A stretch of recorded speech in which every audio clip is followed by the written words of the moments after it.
He was barely the size of a pillow, just 2 months old, with soft golden fur and eyes full of confusion. When the shelter worker's hand struck his tiny face, the security camera caught it all. No one knew then that the trembling puppy hiding behind a pile of blankets would be the key to uncovering something far more sinister. His name was never supposed to be known. But what he did next, it changed everything. Would you have looked away or stayed to fight for him? The late winter air in Ashtonville, Michigan carried a dampness that bit through wool and bone alike. A slow drizzle painted the narrow windows of Hope Trail Shelter in blurred streaks of gray, fogging up the glass and dimming the morning light. The shelter, a rectangular brick building squeezed between two abandoned warehouses, sat under a canopy of leafless trees that creaked softly in the chill wind. Patches of dirty snow clung stubbornly to the frozen earth like memories that refused to melt away. Inside, the air was thick with a mix of bleach, wet fur, and despair. The hallway that led to the dog wing echoed with distant barks and the metallic clinks of cage doors. But in the farthest kennel, isolated at the end, there was only a soft, high-pitched whimper. It came from a corner where a small golden-furred puppy huddled against the cold metal wall, his body curled in a tight shiver, eyes wide with unease. His name, for now, was simply Benny, though the tag on his intake cage only read Puppy Hash 42.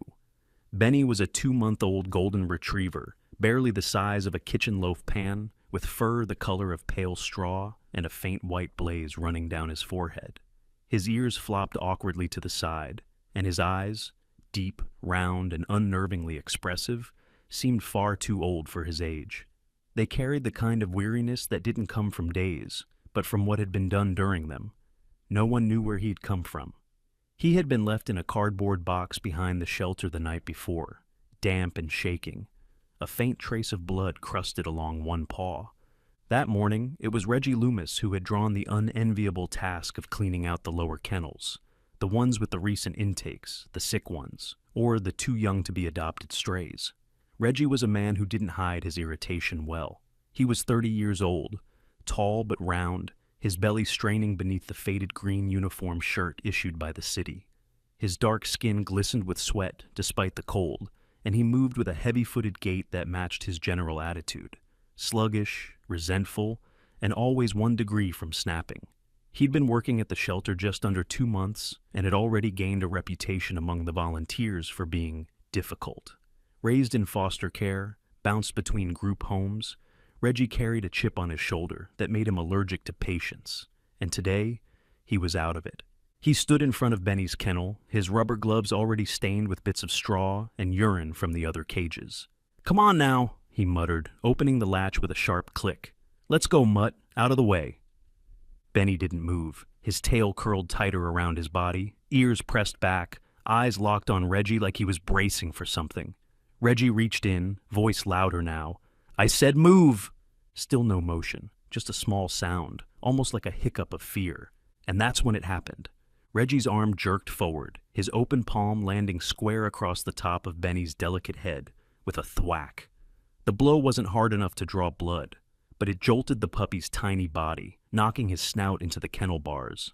Benny let out a sharp yelp, more confusion than pain, and tried to vanish into the corner behind a mound of newspaper. Reggie, breathing heavily now, turned and walked away, muttering under his breath, "Should have been put down already." What Reggie didn't know, or had forgotten, was the small black dome camera bolted into the corner of the ceiling. It had caught everything. At precisely 8:41 a.m., the shelter's front door chimed as Tasha Ellery stepped inside, rubbing the sleeves of her thrifted denim jacket and shaking rain from her curls. Tasha was 21, a third-year veterinary student at Ashton College, and one of the most devoted volunteers the shelter had ever had. Slender and willowy, with long caramel brown hair, usually tied in a messy bun, she had the kind of face that smiled even when she wasn't smiling. Soft lines, warm eyes, a quiet calm that animals seemed to understand better than people. Her past wasn't loud, but it was heavy. A childhood spent in the shadow of a mentally ill mother who could swing from adoration to abandonment in a single hour. Tasha had learned young to speak gently, to never startle. It made her especially good with the broken ones. She slipped past the front desk with a wave, headed straight for the kennels, and stopped short when she saw Benny. The puppy was in the back corner, unmoving except for a tremble that shivered through his body like a leaf in wind. His food bowl was untouched. His water had spilled, soaking the corner bedding. "Hey, baby," she whispered, kneeling slowly. "It's okay. I'm here now." Benny looked up at her, just barely, and what she saw in his eyes made her heart seize. They were glassy, as if he'd just stopped crying. Tasha didn't know what had happened. Not yet. But something felt wrong. Deeply, deeply wrong. She reached into her satchel, pulled out a soft, frayed towel, and gently placed it in the corner of the kennel without touching him. Then she took out her intake clipboard and scribbled quickly in the margin, "Extreme fear response, whimpering. Unexplained bruising near left eye. Request security footage review." She paused, bit her pen, then added in smaller letters, "Please flag for trauma protocol. No loud voices, no fast movement." Outside, the rain began to turn to sleet. Inside, a tiny golden puppy watched the girl with the gentle voice, his heart still thudding from a hand he didn't understand. He didn't know her name, or what her words meant. But somehow, in that moment, he knew one thing. She was not like the man before. And that small knowing would be the first thread, the start of something far greater than either of them could yet see. The next morning came with a breath of sunlight pushing timidly through the storm-streaked windows of Hope Trail Shelter. The cold lingered, but the rain had stilled, leaving puddles frozen at the edges of the parking lot. Inside, the quiet was not peace. It was tension holding its breath. Tasha Ellery arrived just before 8 a.m., wrapped in her gray wool coat with sleeves too long for her arms. Her face looked drawn, not from sleep, but from thoughts that hadn't rested. She had spent the night rereading her intake notes on Puppy Hash, 42, Benny, and flipping through pages of her veterinary trauma coursework, trying to make sense of the bruising and the deep-rooted fear in such a young dog. Something gnawed at her. She moved directly to the kennel wing, clutching a battered paperback copy of Charlotte's Web, a trick she had learned in her shelter psychology class, reading aloud to calm animals too afraid of physical contact. When she reached Benny's enclosure, she noticed the food was again untouched. He sat upright this time, pressed against the rear corner, his front paw tucked beneath him, as if protecting it. "Good morning, baby," Tasha whispered, settling onto the floor outside his kennel. She opened the book, its spine cracked and fragile, and began to read slowly, her voice gentle, melodic. At first, Benny didn't move, but after several minutes, his ears twitched at the sound of her cadence. When she glanced up, she found his eyes on her, cautious but curious. Then someone stepped into the hallway behind her, and Benny instantly recoiled. Tasha turned to see Gloria Ramos, a part-time caretaker in her 40s, with short dark hair pulled into a bun and a permanent tiredness etched across her round face. Gloria was kind, but loud by nature, and often rushed. Today she carried a tray of fresh kibble for the lower-level kennels. "Morning, Tasha," she called, her voice bouncing off the concrete walls. That was all it took. Benny shrieked, a sound far too guttural for his size, and scrambled into the tightest corner, trembling as if someone had thrown a bucket of ice water over him. Tasha rose immediately, hand held out. "Gloria, wait, can you give us a minute?" The older woman frowned, confused, but nodded and backed away. Tasha turned back to Benny, heart pounding. She knelt by the kennel gate again, whispering, "It's okay, baby. No one's going to hurt you now." The puppy's entire body shook. And for the first time, Tasha realized this wasn't just skittish behavior. This was learned fear. Meanwhile, in the reception lobby, a different kind of tension brewed. Clyde Hemsworth, a 72-year-old Vietnam veteran turned animal shelter volunteer, was wrestling with a decision he had been avoiding for weeks. Clyde had a weathered face carved by time and war, with deep creases around his mouth and crow's feet that flared whenever he frowned, which was often. He wore denim overalls over a flannel shirt, always smelling faintly of motor oil and peppermint. A man of few words and fewer smiles, Clyde had volunteered at Hope Trail Shelter every Monday, Wednesday, and Friday for the past 8 years. He didn't trust Reggie Loomis. He hadn't from the start. Something about the man's eyes, the way they slid past the animals instead of resting on them, how his hand lingered a second too long on the smaller ones, how he rolled his eyes when asked to clean out the intake crates. But Clyde had never seen anything concrete. Until now. The night before, after locking up, he'd passed by the security room and noticed the motion log light blinking unusually fast. Curious, he'd sat down and queued up the early morning footage from the day prior. And there it was. The slap. The yelp. The way the puppy folded in on itself like a paper bag. He hadn't said anything that night. But he hadn't slept either. Now, standing in the lobby, Clyde tapped his knuckles slowly against the front desk. "Where's Vernon?" he asked. Brenda Caldwell, the front desk administrator, a plump, cheerful woman with frizzy red curls and a love for clip-on earrings, looked up from her files. "Director Chase is in the back. Want me to get him?" "Tell him I need a word, not later, now." Moments later, Vernon Chase, the shelter director, emerged from the staff hallway. At 55, Vernon had the rigid posture of a retired Marine sergeant, clean-shaven with close-cropped graying hair and eyes that missed nothing. He wore a Navy windbreaker over khakis and had the air of a man who had seen more than he ever talked about. He ran the shelter like he had run his last deployment: firm rules, clean records, and no room for excuses.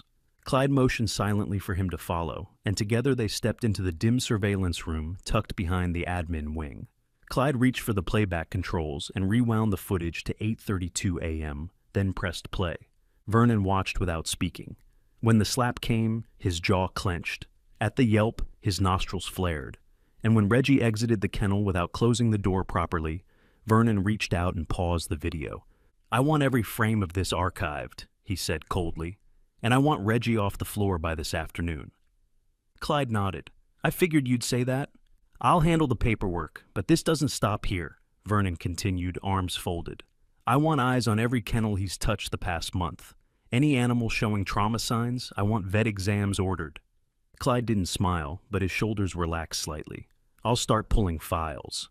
Outside, the shelter continued with its rhythms. Doors clanging, water buckets refilled, papers shuffled. But something fundamental had shifted. Justice had started moving.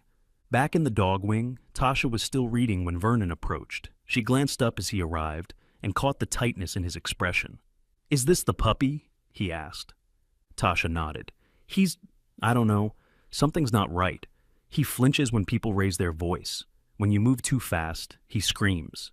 He hasn't eaten." "Did you notice bruising?" Vernon asked. She blinked. "Yes. Left temple. Faint. Why?" "Because you were right to be worried." Vernon exhaled through his nose. "We have footage. One of our staff hit him." Tasha's hand flew to her mouth. Her breath caught in her throat. "Who?" "Reggie," Vernon said, "but not for much longer." Tasha looked down at the puppy curled into the towel she had given him. His body was still tense, but his eyes, those eyes, were watching Vernon now. Not afraid. Just waiting. "Can I keep sitting with him a while?" she asked softly. Vernon nodded. "Please do." And so she stayed, reading stories to a puppy who had already learned to fear the world. What she didn't know, what none of them did yet, was that this single, quiet act of cruelty would be the unraveling thread to something much, much darker. The walls of the surveillance room were painted a tired beige, the kind that faded into the background like a forgotten sigh. The flickering monitors cast a bluish glow over the tired faces of two men, Clyde Hemsworth and director Vernon Chase, as they watched the footage on repeat. No words were exchanged during the first viewing, or the second. Only the hum of the heater filled the silence, and the slow tick-tick of the second hand on the clock mounted crookedly above the door. Vernon, arms crossed over his chest, leaned slightly forward. His jaw was tight, and one thumb tapped his elbow in a rhythm that betrayed tension beneath his military-trained stillness.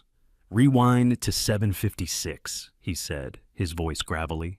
Clyde complied without a word. He moved the slider back and hit play. The screen showed Reggie Loomis entering the intake wing with a mop and bucket, grumbling to himself. As he passed each kennel, he jabbed at the latches, letting the metal clang with more force than necessary. A small brown mutt in kennel hash 12 flinched visibly. Then came kennel hash 14, a beagle named Rosa, barely recovered from leg surgery. She was yanked by the scruff and slammed back into her bedding. "That's the third time," Clyde muttered. "I've logged every shift he's worked this month. Half of them show this kind of crap." Vernon didn't respond immediately. He pressed his fingers together, thumb to thumb, staring at the frozen image of Reggie's back as he walked away from the frame. "You've done good work, Clyde," he said finally. "But we'll need more than this if we want to hold him accountable beyond termination. These animals can't speak." Clyde scratched the stubble on his jaw. "No, but we can." Vernon reached for the phone on the desk. "It's time I made a few calls." Meanwhile, across the building, Tasha Ellery had taken up unofficial residence near the intake wing. The makeshift recovery kennel, set up in what used to be a storage closet for towels, was now the quietest space they had. Inside, Benny was curled up on a heated blanket with a small fleece rabbit under his chin. His body had begun to relax, if only in increments. Tasha sat beside the half-open door, legs crossed, reading from her tattered novel. Between chapters she spoke softly. Not about trauma, not about pain, but about silly things. Her first pet hamster, her favorite kind of cereal. What clouds looked like on her way in that morning. She needed him to associate voices with safety. "I think I'll call you Butterbean," she said at one point, smiling to herself. "Benny sounds too formal, but Butterbean, that's sweet, like something small and kind that can grow into something strong." Butterbean didn't respond, but his eyes blinked slowly, and he didn't recoil when she leaned just a little closer. A soft knock came at the door frame. Tasha turned to see Sarah Mendez, the shelter's head vet tech, peeking in with a clipboard. Sarah was in her early 40s, slim and tall, with a posture as upright as a ballet dancer, and eyes sharp behind her rectangular glasses. She had a reputation for being blunt, but not unkind. Most days, she moved like she was always on her way to something urgent, but today, she lingered. "He's doing better with you," Sarah said, glancing at the puppy. "He didn't flinch when I peeked in." "He's trying," Tasha replied. "We all are." Sarah stepped into the room, adjusting her glasses. "Director Chase asked me to do a physical assessment. Make sure there's no internal damage we've missed." "Can I stay while you do it?" "I was hoping you would." Tasha gently slid the door open and knelt beside Butterbean. She whispered to him, letting him sniff her hand before slowly lifting him into her arms. Sarah approached with a soft towel and a stethoscope, her movements precise but slow. As she worked, she murmured clinical observations. "Slight bruising on the ribs, no swelling. Okay, breath sounds are good. No nasal discharge. Pupils reactive." She paused. "Left ear shows signs of blunt force trauma. Nothing serious, but there's a mark." Tasha swallowed hard. "Is that enough to count as evidence?" Sarah looked up. "For someone who cares, yes. For someone trying to deny responsibility, maybe not." After the exam, Sarah patted Tasha's shoulder gently. "Keep doing what you're doing. He's better off in your care than anywhere else in this place." As she left, Vernon appeared in the hallway, his windbreaker zipped up and his face set like stone. "Tasha," he said, "a word?" She followed him to his office, Butterbean still tucked in her arms. Vernon motioned for her to sit and closed the door. The office smelled faintly of coffee and old carpet. A corkboard behind the desk displayed a dozen photos of adopted animals and thank you cards. One corner was pinned with military medals and a photo of a younger Vernon in desert fatigues. "I want you to continue what you're doing with Butterbean," he said without preamble. "Whatever he needs, blankets, meds, time, you come to me directly. Understood?" Tasha nodded slowly. "Yes, sir." "There's something else," he said. "Clyde's gathered footage. It's not just Butterbean. Reggie's got a history." Tasha's breath caught. "What are we going to do?" "I've called animal control. They'll be reviewing every intake under his supervision. I'm filing a report with the Department of Labor and the city attorney. We'll terminate him officially, but I want more. I want charges if we can make them stick." Tasha looked down at Butterbean, who blinked sleepily up at her. "He deserves that." "He does," Vernon agreed, "and so do the others." She rose to leave, but paused at the door. "You think this place can change?" Vernon didn't smile, but his eyes softened. "It already is." Back in the recovery room, Tasha settled Butterbean into his blanket. She watched as he nosed the fleece rabbit closer, then sighed and closed his eyes. Outside, the sun had begun to break through, casting soft gold across the snow-stained pavement. The eye of the camera had never blinked, and now it was finally being seen. The shelter stood quiet beneath a curtain of icy rain. It was nearing midnight in Ashtonville, Michigan, and the old pipes of the Hope Trail shelter creaked as the temperature dropped. Wind whipped around the corners of the brick building, sneaking through aging seams and pushing against windows fogged from within. Most of the animals had curled up into sleep, lulled by the dimmed lights and the rhythmic patter of rain on the roof. Only a few staff remained. Reggie Loomis was one of them. His shift had technically ended hours ago, but he lingered, cleaning the lower kennels with heavy, annoyed movements. A disciplinary notice from Director Vernon Chase had been left on his locker that morning. Pending review, final warning. Reggie read it twice, crumpled it, then shoved it into his back pocket with a muttered curse. He moved through his remaining tasks with visible resentment, taking longer breaks between cages and ignoring the checklists taped to each gate. Benny's enclosure was last. The door to the recovery closet had been modified into a kennel space, the latch newer and stiffer than the others. Reggie didn't like this puppy. Not because of anything the dog had done, but because of the quiet attention he drew. Everyone tiptoed around him now. Everyone watched. Reggie opened the door and glanced in. The puppy, Butterbean they called him now, was curled on his heated blanket, half asleep, nose tucked under the frayed fleece rabbit that had become his comfort. He didn't even lift his head when Reggie muttered, "Stupid mutt." Reggie replaced the water bowl, dumped a handful of dry food, then pulled the door shut. The latch clicked, but not fully. He didn't notice. He was already halfway down the hallway, wiping his hands on a rag, when the door quietly drifted open again. The camera in the far corner blinked. It saw everything. An hour passed. The shelter slipped deeper into night. The wind moaned low against the windows, and the power flickered briefly before steadying again. Somewhere near the front office, a clock chimed once, and then movement. A small, cautious motion. Butterbean raised his head. The room was unfamiliar in the dark, different without Tasha's quiet voice or the warmth of her presence. The air felt colder. The hallway smelled strange, bleach, pine cleaner, and the faint trace of Reggie's aftershave. The puppy stood, shaky but alert, and padded to the edge of the door. It was open. He hesitated, then took one step, then another. Butterbean crept through the hallway, trembling with each step. The overhead lights buzzed faintly, left on their dim, nighttime setting. His paws made no sound on the linoleum. He passed sleeping animals in cages, some stirring as he walked, others unaware. His head remained low, tail curled tight under his belly. He did not run. He didn't know where to run to. Instead, he followed scent trails, corners, shadows, until he found a cracked door, just barely ajar, with a warm smell inside. Cloth. Tasha's scent. Blankets. He nudged it open and slipped inside. The supply room was small and cluttered, with shelves of folded towels, unused toys, and boxes of puppy pads. A pile of laundered fleece blankets sat in one corner. Butterbean crawled to the back of the stack and curled himself into the smallest space he could find. There, surrounded by the softness and the fading scent of kind hands, he lay shivering, too tired to whimper, too scared to sleep. Out in the hallway, the rain picked up. A drip from the broken window frame tapped steadily into a rusted tray. Near the back exit, Clyde Hemsworth stirred from his folding cot in the maintenance office. He often stayed late on stormy nights, said it helped him keep an ear out. It was a habit from his days in the military, back when quiet sounds in the dark often meant something was wrong. The old man stood, rubbing his neck, and shuffled down the corridor. His boots squeaked slightly on the tile. He paused, listening. Something didn't sit right. Then he heard it, the faintest sound. Not barking, not whining, sniffling.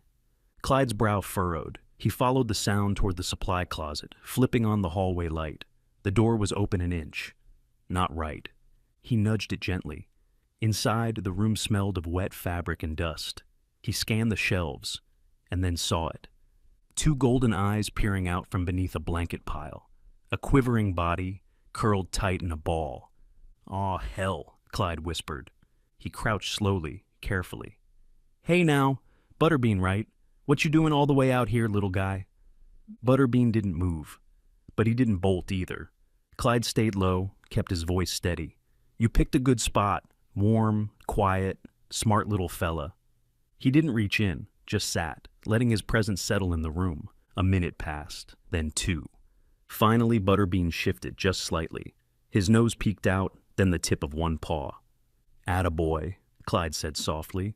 We're gonna fix this. You hear me? He stood, backing out of the room without turning his back. He closed the door, but not all the way, and strode down the hall to the front desk. Brenda, the evening clerk, had just returned from the restroom, humming under her breath. "We got a problem," Clyde said. "Get Vernon on the line, now." The storm had passed by dawn, leaving the streets of Ashtonville glazed in a thin sheen of ice that shimmered faintly beneath the early light. Hope Trail Shelter sat still, its gutters dripping steadily, the building exhaling a deep silence after a night that had shifted something essential inside its walls.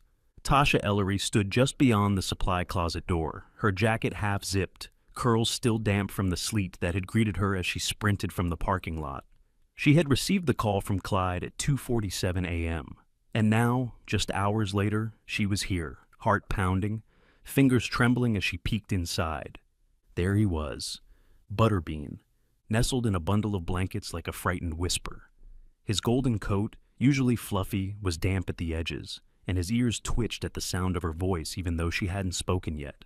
Tasha took a slow breath and knelt, her backpack sliding off her shoulder with a soft thud. She didn't enter the room. She knew better. Instead, she pulled her phone from her coat pocket, tapped to open her music app, and chose a playlist she'd built for moments just like this. Songs with soft female voices and melodies that meandered like warm breezes. She placed the phone just inside the door and sat back. And then she began to hum along. Tasha had always loved music, but not in a performative way. She didn't sing for people. She sang for her own healing, humming under her breath as a child when her mother would slip into silence for days, whispering lullabies to calm herself through panic attacks during her first semester of college. Music wasn't her voice, it was her safety. And now, she hoped it could be Butterbean's too. Inside the blanket pile, the puppy stirred. He didn't emerge. But his trembling slowed, his breathing deepened, his ears stayed alert, but they no longer flicked in panic. It wasn't magic. It was presence.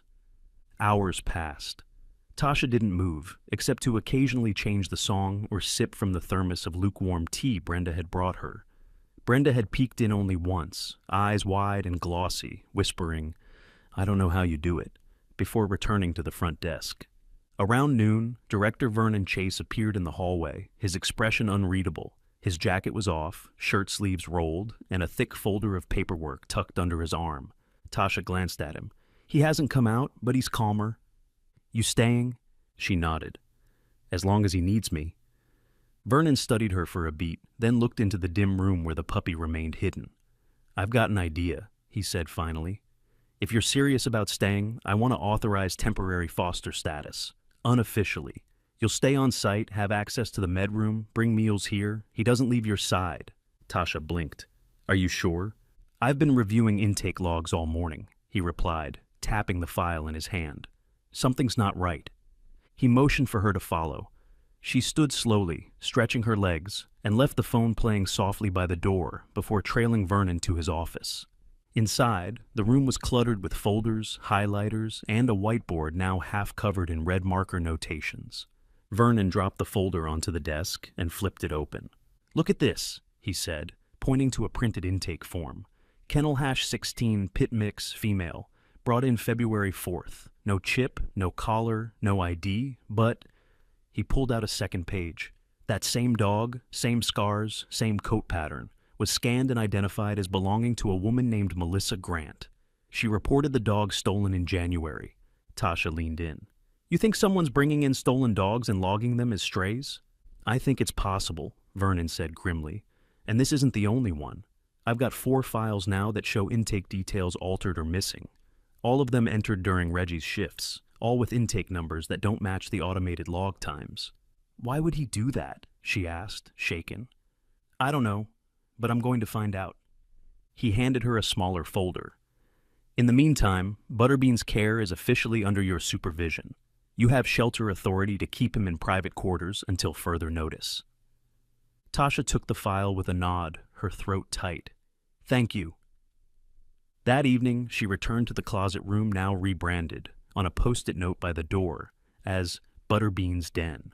She brought fresh bedding, a low LED nightlight, her sleeping bag, and a plastic bowl of steamed chicken breast. At first, Butterbean remained hidden, but slowly, drawn by the scent, the quiet, and the continued hum of her voice, he crept forward, one paw, then another. His nose poked into the bowl, and then, for the first time, he ate. Tasha exhaled and pressed her hand to her heart, tears threatening. She didn't reach for him, but she whispered, "Good boy, Butterbean. You're safe now." And just like that, an unexpected bond was born, not forged through force or fear, but through stillness, song, and the relentless softness of someone who stayed. The sky above Ashtonville was the color of ash, and the wind had begun to bite again.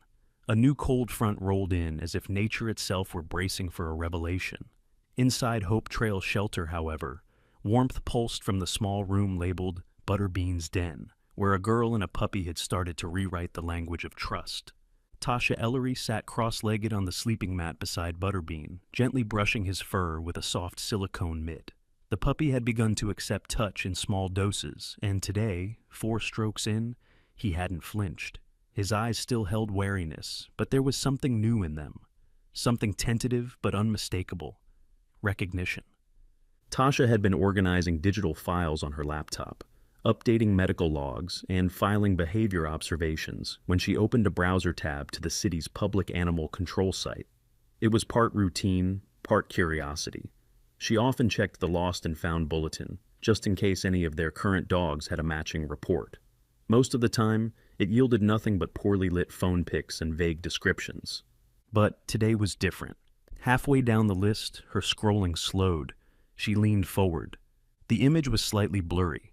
A golden retriever puppy, sitting on a patterned rug, looking directly at the camera with one ear flopped sideways. The puppy was younger than Butterbean was now, maybe by 2 or 3 weeks, but there was something too precise to ignore. The slight tilt of the head, the faint white blaze on the forehead, the exact almond-shaped eyes. She clicked the listing. The dog's name, Scout. Reported missing 6 weeks ago. Owner, Paige Mallory, a teacher who lived in Glenville Heights, a suburb 20 minutes away. According to the Post, Scout had disappeared from their backyard while she was out buying groceries. The gate had been open when she returned, but no sign of her dog. Tasha's heart began to pound. She minimized the browser and looked at Butterbean, now asleep, paw twitching in a dream. Then she clicked open the intake photos from the shelter database.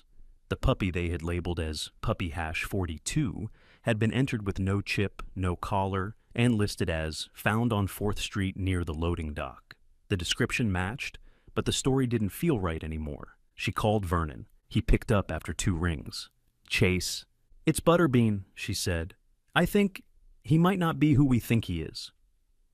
10 minutes later, Vernon appeared in the door with his windbreaker zipped halfway and a grave look in his eyes. Tasha pulled up the city listing and placed her laptop on the floor between them. Vernon knelt, eyebrows lowering.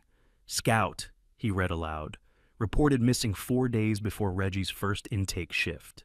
"There's more," Tasha said, her voice tight. She reached forward and carefully parted the fur behind Butterbean's right ear. Just below the skin, nearly invisible beneath the fuzz, was a faint, narrow scar. She hadn't noticed it before, not until brushing him today. "I think his microchip was removed," she whispered. Vernon swore softly. "That's surgical.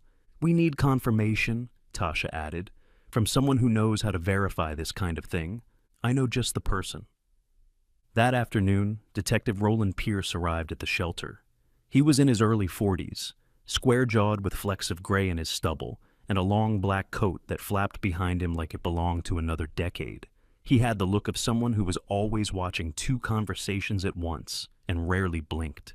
Pierce had served in Ashtonville's Criminal Investigations Division for nearly 15 years.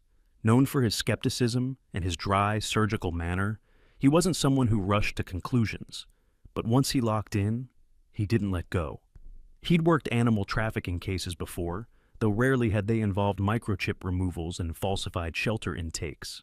He stood in the exam room now, arms folded, watching as Dr. Karina Fields, a local veterinary surgeon contracted occasionally for more serious cases, gently examined Butterbean. Karina was a tall, lean woman in her mid-50s with short steel-gray hair and a voice that could silence a room with a whisper. She had once been the top veterinary trauma surgeon in Chicago before relocating to Ashtonville for a quieter life. though no one who knew her believed she'd ever really slowed down. She finished scanning Butterbean's body with a microchip reader, then shook her head. Nothing, not even a partial ping. She slipped on gloves and examined the area behind his ear with careful fingers. There's a scar. No recent inflammation. I'd say it's at least a month old. Pierce asked, "Could this be the result of chip removal?" Karina nodded. Yes, it was done cleanly. No tearing, no signs of infection. Whoever did it, they knew what they were doing. Pierce turned to Vernon. You said this puppy was logged with no chip? That's correct. Reggie was the intake officer that day. Pierce jotted a note in his leather pad. If what you're saying is true, this is no longer a cruelty case. It's theft. Intentional concealment. Possibly linked to something bigger. Tasha stepped forward, holding up a printout of Scout's missing report. What if there are more like him? Pierce looked at her, eyes narrowing thoughtfully. Then someone's got a side business running through this shelter. Outside, the sky had begun to darken again, and the wind picked up like a curtain lifting on the next act. Inside, Butterbean, Scout, curled beside Tasha's leg, unaware that the quiet, simple world he had begun to trust again was now part of something far larger than either of them could imagine. Ashtonville didn't look dangerous on the surface. Rows of brick-faced buildings, modest neighborhoods with chain-link fences, a local diner that hadn't changed its menu in 20 years. But beneath the crust of quiet routine, something darker pulsed, something Director Vernon Chase was now certain had been growing beneath his feet for months. Hope Trail Shelter remained open that morning, but a tension blanketed the halls like static before a storm. Staff whispered in corners. Volunteers moved slower, more carefully.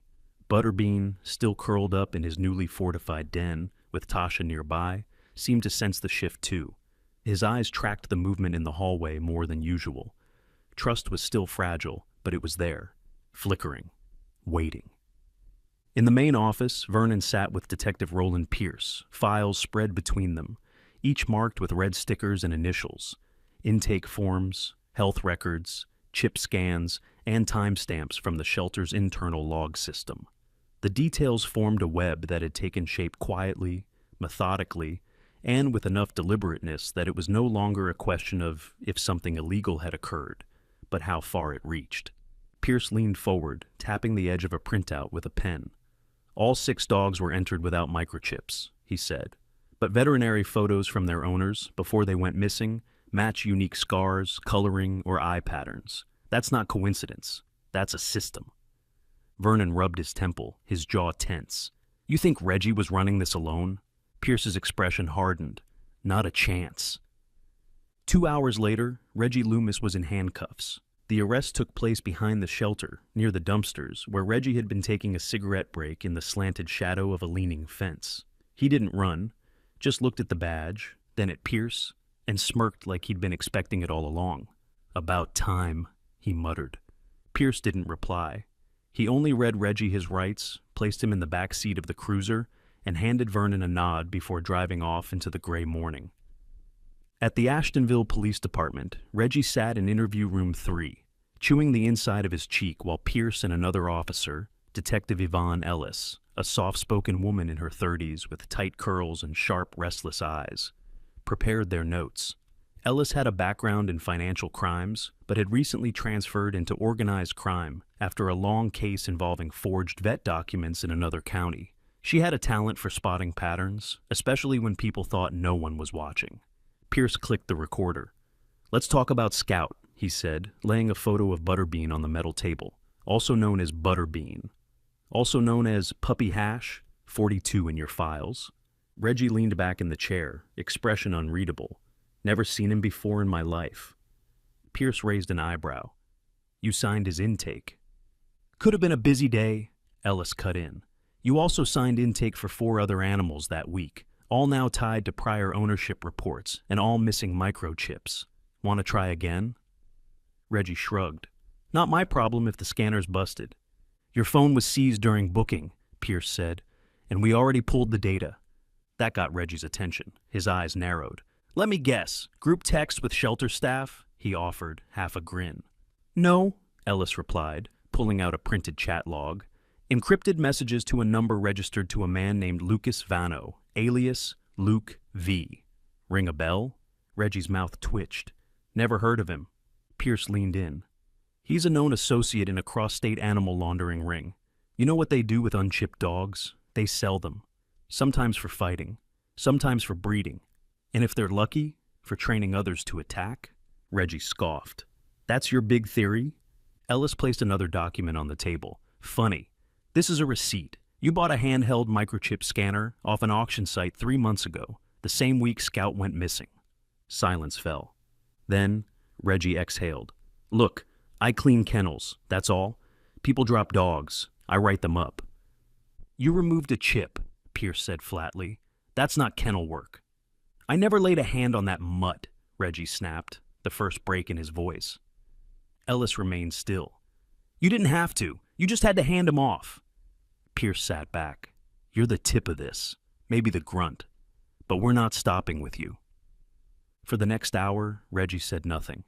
He didn't ask for a lawyer, he didn't confess. But he didn't deny either. That, in itself, was a thread worth pulling. Back at the shelter, Vernon briefed Tasha and Sarah Mendez in the staff lounge. Sarah, arms crossed, leaned against the fridge with her brow furrowed. So what now? She asked. We cut ties with Reggie. Okay, but the animals he brought in, are they safe? Tasha looked down at the binder she was now using for Butterbean's case. I don't think Scout's the only one. I want all intakes under Reggie's shifts re-examined, Vernon said. Sarah, can you coordinate with Dr. Fields again? We'll need physical exams, scar checks, anything off. And if we find more with chips removed, we report every one. The shelter had never been designed to handle criminal investigations, but that was what it had become, a crime scene with wagging tails. Later that night, Tasha returned to Butterbean's room. He had begun greeting her now, not quite bounding over, but lifting his head, tail thumping lightly, eyes brighter. She laid beside him, her arm resting across the blanket. The light was dim, the music low. You were never just lost, she whispered. You were stolen. Butterbean placed his paw over hers, and in the quiet, a promise passed between them. This wasn't over, but they were in it together now. The room was small, but it had a window. That alone made it different from most spaces in Hope Trail Shelter, different from the kennels, the intake closets, or even the medical wing. The window was narrow and high, letting in filtered daylight that spilled soft gold across the floor. Someone had painted the walls a calming sage green years ago, and while the paint had faded in places, it still held warmth. The air here didn't smell of bleach or panic. It smelled like quiet beginnings. This was the shelter's newly repurposed therapy room, and it had one new occupant, Butterbean. Scout, if he truly was the dog from Glenville Heights. Tasha sat cross-legged on the padded floor beside him, her back resting against a pile of folded towels. Butterbean was lying just a few feet away, his body curved like a comma, ears alert, but no longer pinned back in fear. His fur had filled in more over the past 2 weeks, softening into the full fluff of a well-fed golden retriever pup, and the light in his eyes, though still cautious, held glimmers of something vital, curiosity. When she moved her hand slowly toward a rubber chew toy, his head tilted. A moment later, his tail gave a single twitch. Progress. This space, once a supply room filled with crates and mop buckets, had been cleared and converted overnight by Brenda Caldwell and Clyde Hemsworth, under Vernon's directive. Brenda, the front desk administrator with a heart the size of a county fair, had brought in a string of fairy lights and stuck smiley-face stickers along the wall. Clyde, ever gruff but fiercely loyal, installed a second latch on the door and placed a bell outside. So you can signal if you need out but can't yell, he'd said, pressing it into Tasha's hand. That morning Vernon had made the arrangement official. Butterbean would stay in the room of trust until cleared for public housing. Tasha had been granted special access clearance to work with him daily, unrestricted by volunteer hours. Now she shifted slightly, tossing the toy closer. Butterbean watched, his ears perked. He didn't move. Not yet. But the tail wagged again.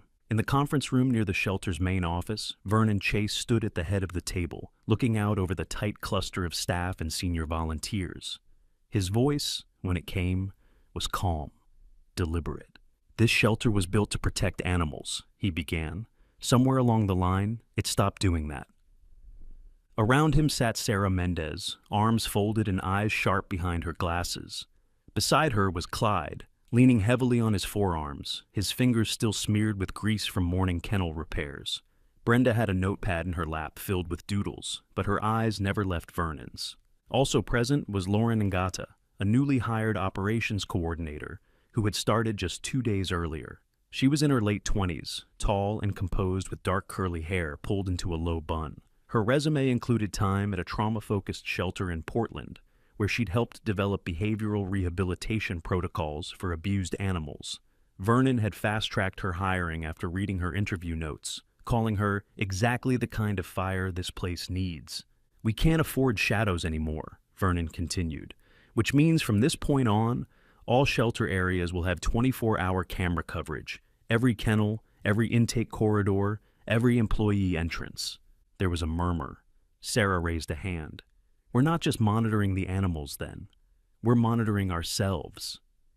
Vernon nodded. "That's right." Lauren spoke next, her voice steady. "We also need retraining. Immediate. Trauma-informed care, de-escalation, signs of fear in animals. I can run the first session Monday, and I'd recommend pairing every intake with a dual staff review." Vernon turned to Clyde. "You know the system better than anyone. Can you cross-check the current intake logs with our camera timestamps? Flag any discrepancies?" Clyde gave a single nod. "Already started." "Good," Vernon said. "Because this—" He lifted Butterbean's intake form, now marked with bright red ink. "This never happens again." Back in the room of trust, Tasha slowly unzipped a canvas pouch and pulled out a thin, hard-bound book. Its cover was navy, with white stars and curling golden script that read, "The Brave Little Fox." She opened to the first page. "This one's my favorite," she whispered. "He's small, like you, but he keeps going." Butterbean inched forward, just half a paw. It was barely a movement, but to Tasha, it was the world cracking open. She began to read. Outside, the wind picked up, rustling leaves across the cracked sidewalk of Ashtonville. The shelter lights flickered slightly, but didn't go out. And inside that room, stitched together by quiet, consistency, and gentle words, a dog who had once been stolen began to reclaim the rhythm of trust. The frost that had cloaked Ashtonville for weeks began to thaw, revealing brown grass and sidewalks cracked by age and weather. Hope Trail Shelter stood as it always had, familiar, slightly weathered, but now pulsing with new energy. Inside its walls, whispers of change had started to stir something bigger. Butterbean was no longer hidden in the corners of his room. These days, when Tasha entered the room of trust, he stood to greet her, tail swaying in wide arcs, ears perked in welcome. He still startled at loud noises, and the sight of tall men made him freeze for half a second. But he was healing, visibly and wonderfully, in real time. Word of his transformation had begun to ripple beyond the walls of the shelter. That morning, a white van marked with the logo of the Ashtonville Voice pulled into the cracked driveway. Behind the wheel was Julia Ashcroft, a local reporter known for her tenacity and empathy in equal measure. She was in her late 30s, petite but sharp-eyed, with a dark pixie cut and a notebook that seemed surgically attached to her hand. Julia had once covered a cruelty case at a puppy mill that led to statewide legislative reform, and she had a nose for stories with heart. She stepped into the lobby of the shelter with a camera operator, Ricky Tron, a soft-spoken technician in his 20s who wore fingerless gloves year-round and had a habit of humming old jazz standards when nervous. Brenda greeted them with a nervous smile. "Tasha will be with you shortly," she said. "She's just finishing a walk with Butterbean." Julia glanced around the freshly cleaned lobby, noting the new flyers posted on the community board. Volunteer training updates, adopt, don't shop, and, prominently in the center, what one puppy taught us all. When Tasha finally entered with Butterbean walking at her side on a gentle harness, the room collectively softened. The puppy was still smaller than average for his age, likely from the weeks of stress and malnutrition, but his coat gleamed and his eyes were alive with curiosity. He paused by Julia, sniffed her boot, then gave a slow, cautious wag. Julia crouched down, letting her notebook dangle. "Well, hello, hero," Tasha smiled. "He's getting used to the word good boy. We're saying it a lot." The interview took place in the room of trust. Fairy lights glowed faintly in the background. Butterbean sat beside Tasha on a soft cushion, occasionally nuzzling her arm. Julia asked thoughtful questions about the day the puppy arrived, the moment they realized he was someone's stolen pet, the quiet ways he had begun to trust again. Ricky filmed everything: the scar behind the ear, the cautious tail wags, the book that Tasha read aloud each evening, worn and creased with time. He also filmed Butterbean gently licking the palm of a child who had come to visit with her adoptive parents, the first human outside of staff he had approached voluntarily. Within 48 hours, the Ashtonville Voice released a short documentary titled The Puppy Who Remembered Love. It opened with the security footage of Butterbean cowering in the kennel. Then it transitioned into a split-screen montage, before and after. Shaking paws became bouncing steps. Flat, lifeless eyes turned into focused stares. Silence became playful growls. The video went viral across the state. Within a week, more than 300,000 views poured in. Comments flooded with words like justice, miracle, and hope. Donations spiked. Local businesses hosted food drives. A retired veteran sent $5,000 with a note that read, "For the pup who gave me a reason to get out of bed." At the shelter, Brenda could barely keep up with mail. Vernon, ever composed, set up a public transparency page on the shelter's website detailing every new policy change. He allowed Julia to publish the names of the staff members involved in the recovery operation, not for attention, but for recognition. Clyde's response was simple: "Don't print my face, just print the dog's." But perhaps the most unexpected ripple came 3 weeks later, when Tasha received a letter. The envelope was crisp, bearing the logo of the National Companion Animal Welfare Trust, a prestigious organization that funded veterinary initiatives with a focus on recovery from trauma and neglect. Inside was a congratulatory letter and a full scholarship offer. Tasha stared at it in disbelief. The program was based in California and specialized in rehabilitative veterinary psychology. She hadn't even applied. She brought the letter to Vernon's office, hands still shaking. "I don't know how this happened," she said. "I didn't send anything." Vernon didn't look surprised. He gestured toward a stack of printed articles on his desk, Julia's story among them. "Sometimes the world sees what you're doing before you realize it yourself," he said. She looked at him, eyes wide. "But I can't leave Butterbean." "Scout," he corrected gently. The name hung in the air. It had taken time, but they had confirmed the match with Paige Mallory, Scout's registered owner. She had cried on the phone, begged to come see him, but had agreed to wait until the dog was truly ready. "You'll finish this journey with him," Vernon added.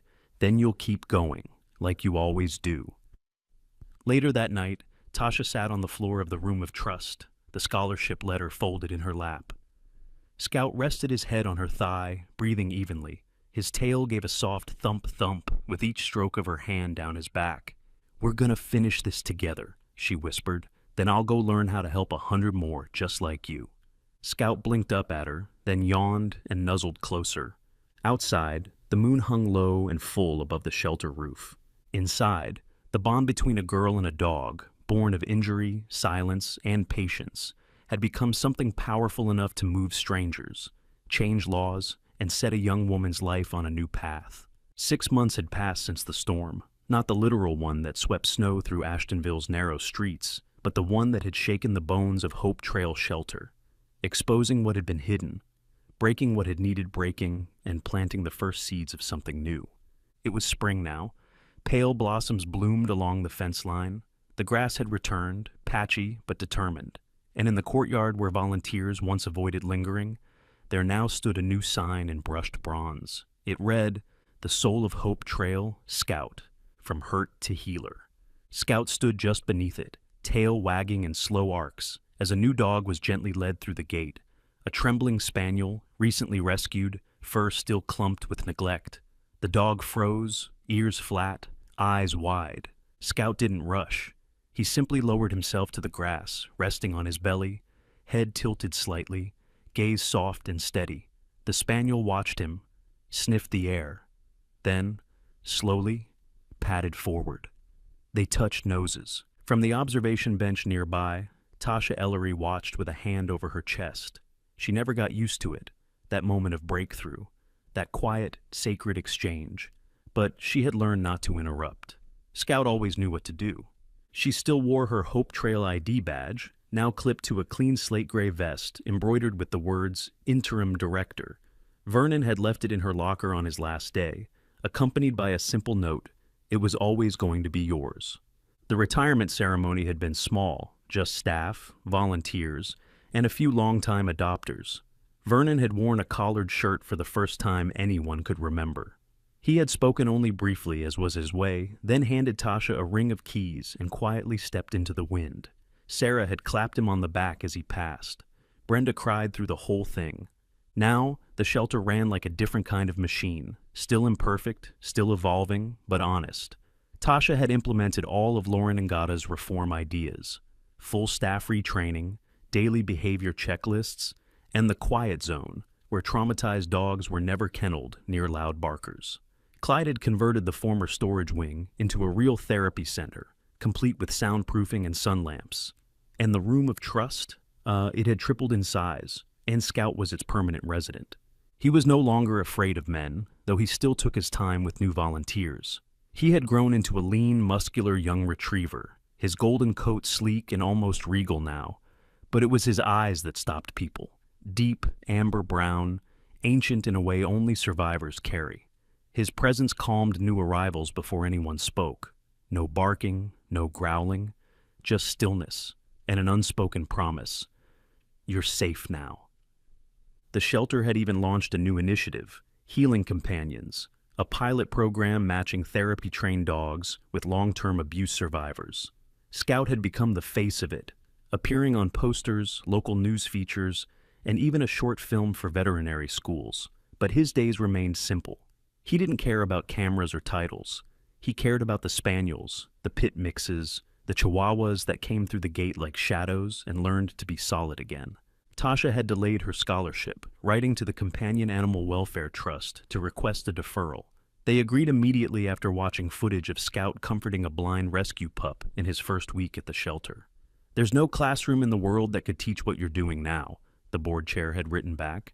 She would go someday, but not yet.